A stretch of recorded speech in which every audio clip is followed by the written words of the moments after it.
अस्सलाम वालेकुम नाज़रीन, मैं हूं डॉक्टर फ़िज़ा अकबर खान और मैं हूं पाकिस्तान और आप देख रहे हैं अपना पसंदीदा प्रोग्राम ऐसे नहीं चलेगा। नाज़रीन, आज पीटीआई वफ़द और स्पीकर कौमी असम्बली के दरमियान मुलाकात बेनतीजा ख़त्म हो गई, जिसमें स्पीकर कौमी असम्बली ने इज्तिमाई इस्तीफ़े मंजूर करने से इनकार कर दिया, जबकि तहरीक इंसाफ की जानिब से इज्तिमाई इस्तीफ़े मंजूर करने का मुतालिबा अपनी जगह कायम व दायम है। स्पीकर कौमी असम्बली ने एक बार फिर पीटीआई को ऐवान में आने की दावत देते हुए मशवरा दिया कि इंतखाबात में कुछ महीने रह गए हैं, पार्लियामान में आकर अपना किरदार अदा करें। अच्छा, पीटीआई अरकान ने ऐवान में वापसी इलेक्शन की तारीख के ऐलान से मशरूत करते हुए कह दिया है कि अक्सरियती अवामी मैंडेट सिर्फ पीटीआई के पास है, मौजूदा हुकूमत के पास अवामी मैंडेट नहीं है। हम इस्तीफे दे चुके हैं, जो कासिम सूरी मंजूर भी कर चुके हैं। मुल्की सियासत में बहरानी कैफियत बरकरार है, जबकि कौमी सियासत की जो धड़कनें हैं पंजाब असम्बली में पीडीएम और पीटीआई के माबैन जो जंग है उससे बाकायदा जुड़ी हुई हैं। इन सब मामलात पे बात करने के लिए अली मोहम्मद खान साहब मेरे साथ मौजूद हैं, किसी तारीफ के मोहताज नहीं। अली मोहम्मद खान साहब, बहुत शुक्रिया ज्वाइन करने के लिए। अली मोहम्मद खान साहब, स्पीकर राजा परवेज अशरफ साहब के मुताबिक इस्तीफों की जो मंजूरी है उसके लिए पीटीआई अरकान को इनफरादी तौर पर बुलाया जाएगा, मगर इस बात पर पीटीआई अरकान राजी नहीं है। एक तो ये कि क्यों राजी नहीं है और कौन से ऐसे तहफ़्फ़ुज़ात हैं जिसकी बुनियाद पर जो तहरीक इंसाफ है इज्तिमाई इस्तीफों की मंजूरी पर जोर दे रही है, तो इस्तीफों के मामले का आखिर फिर हुकूमत इसको तूल क्यों दे रही है? बहुत शुक्रिया। बिस्मिल्लाहिर्रहमानिर्रहीम। अल्लाहुम्मा सल्लि व सल्लिम मुबारक अला सय्यिदिना मुहम्मद।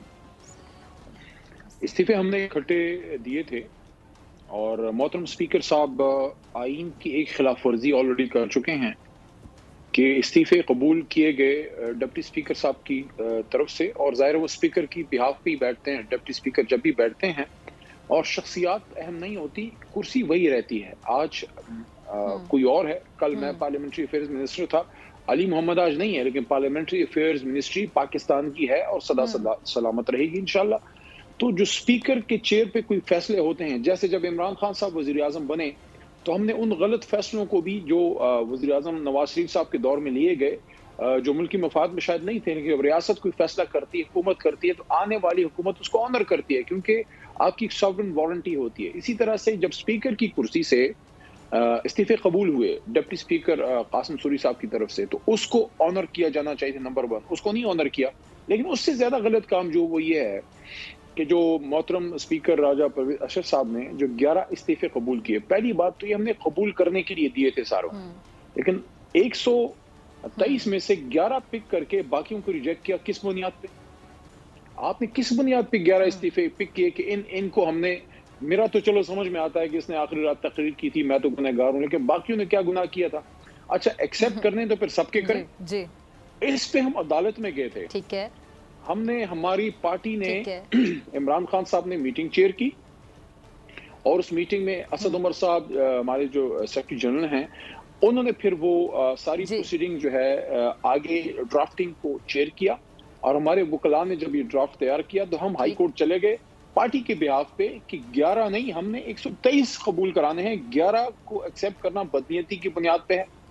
उसमें फिर ऑडियो ट्रांसक्रिप्ट्स आ गई जिसमें राना सनवाला साहब और बाकी इनके लोग जो हैं वो ये फरमाइशी प्रोग्राम चल रहा है, इसके करें उसके ना करें, और उसकी हम मंजूरी लेंगे, फलाना करेंगे। तो फरमाइशी इस्तीफे फजल रहमान साहब, बिलावल साहब और एएनपी के लीडर अहमद वली खान साहब, उनकी फरमाइश पे किए गए कि यहाँ से करें। अल्लाह ने करना क्या किया, सारे हार गए ये लोग।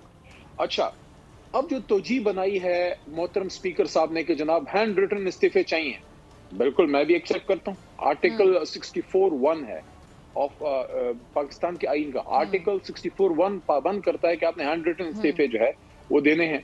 हमारे सबके जो है हमने साइन किए हुए थे, लेकिन वो था प्रिंटेड फॉर्म। अच्छा, अगर आप कहते हैं कि हैंड रिटन एक्सेप्ट करने हैं, तो हमारे तो हैंड रिटन नहीं थे, फिर वो कैसे कर रही है?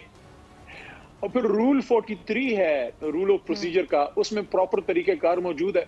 तो इसलिए हम ये कहते हैं कि राजा परवेज अशरफ साहब ने मैलिस पे, बदनीयती की बुनियाद पे, किसी की ख्वाहिश मर्दी मंशा पे 11 कबूल की, तो 11 कर रहे हैं, बाकी भी कर लेना। आज जो आप कानूनी सुकम निकाल रहे हैं वो तो 11 में भी थे।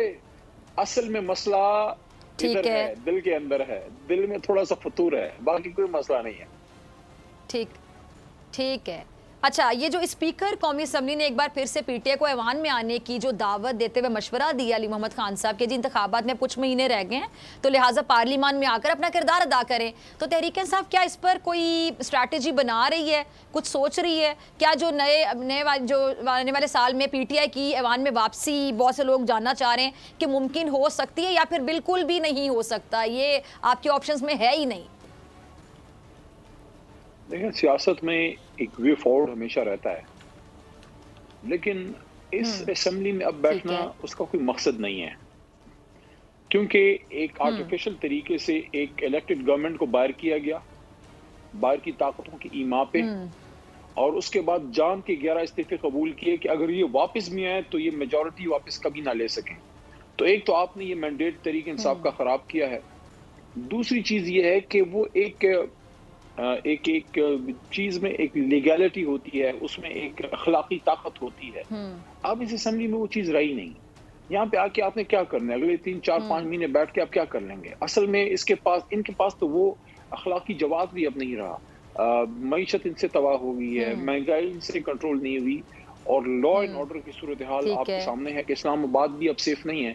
تو ان حالات میں ایک ہی آپشن ہے کہ اگر یہ ارلی الیکشن پہ راضی ہوتے ہیں تو اس کے لیے گفت و شنید کے لیے بیٹھا جا سکتا ہے۔ باقی جو کچھ لوگ بات کر رہے ہیں نا کہ اکانومی پہ بیٹھ جائیں، فلانے پہ بیٹھ جائیں، یہ وقت نہیں ہے ان چیزوں کا۔ آپ نے الیکشن کر کے نئی حکومت آئے، وہ پھر اپنے ساتھ جس کو بیٹھانا ہے، ظاہر ہے اس وقت کی اپوزیشن میں بیٹھ کے بات کرنی ہے، جو بیٹھ کے بات نہیں کرے گا پاکستان کے مسائل پہ وہ تو پھر پاکستان سے مخلص نہیں ہے۔ لیکن اس وقت ان کے ساتھ بیٹھنے کا فائدہ اس لیے نہیں ہے کہ ان کی نہ ویلیڈیٹی ہے، نہ ان کے پاس ٹائم ہے، نہ یہ موقع ہے کسی بھی چارٹر پہ بیٹھنے کا۔ اس وقت صرف الیکشن آپ نے کرنا ہے، لیکن کون سی الیکشن کی ہم بات کر رہے ہیں؟ وہ تو اسلام آباد کے بلدیاتی الیکشن سے بھی حکومت بھاگ گئی ہے۔ ٹھیک ہے۔ اچھا، ابھی یہ جو عمران خان صاحب نے